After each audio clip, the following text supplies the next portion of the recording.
মহানন্দাবাদ রোডের বেহাল দশা, রাস্তা সংস্কারের দাবিতে সরব এলাকাবাসী। মালদার রামনগর কাছারি বাইপাস থেকে গাদোয়ার মোড় পর্যন্ত মহানন্দাবাদ রোডের বেহাল অবস্থার কারণে চরম ভোগান্তির শিকার হচ্ছেন স্থানীয় বাসিন্দারা। প্রতিদিন ভোর ও সন্ধ্যায় হাজার হাজার মানুষ এই রাস্তায় প্রাতঃভ্রমণ ও সান্ধ্য ভ্রমণে বের হন। একদিকে মহানন্দা নদী আর তার পাশে বাঁধের ওপর নির্মিত এই রাস্তা, যা এলাকায় একটি প্রাকৃতিক সৌন্দর্যের কেন্দ্রস্থল। তবে দীর্ঘদিন সংস্কারের অভাবে পুরো রাস্তাটি আজ খানাখন্দে ভরা।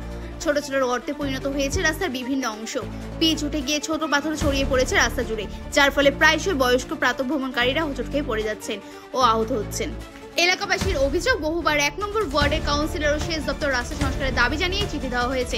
স্থানীয় বাসিন্দা চন্দন ঘোষ জানান, হস্তাক্ষর সহ আবেদনপত্র জমা দেওয়া হয়েছে সেচ দপ্তর ইঞ্জিনিয়ার ও কাউন্সিলরের কাছে, কিন্তু তাতে কাজের কাজ কিছুই হয়নি।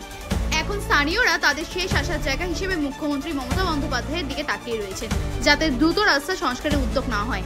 মালদা থেকে হরেন চৌধুরীর রিপোর্ট, বাংলার কথা।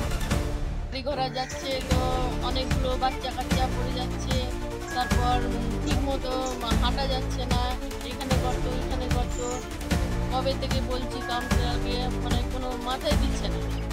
এত বাজে রাস্তা, এখানে আমরা এতদিন থেকে বাস করছি, কবে থেকে রাস্তা কোনো ঠিকঠাক করার কোনো গল্পই নেই। রাস্তাটা পথচারী এবং প্রাতঃভ্রমণ যারা করতে আসেন তারা প্রতিনিয়ত অ্যাক্সিডেন্টে পড়ে যাচ্ছে। তাছাড়া সামনে একটা স্কুল রয়েছে, বাচ্চারা স্কুলে যেতে পারছে না, রাস্তায় পড়ে যাচ্ছে।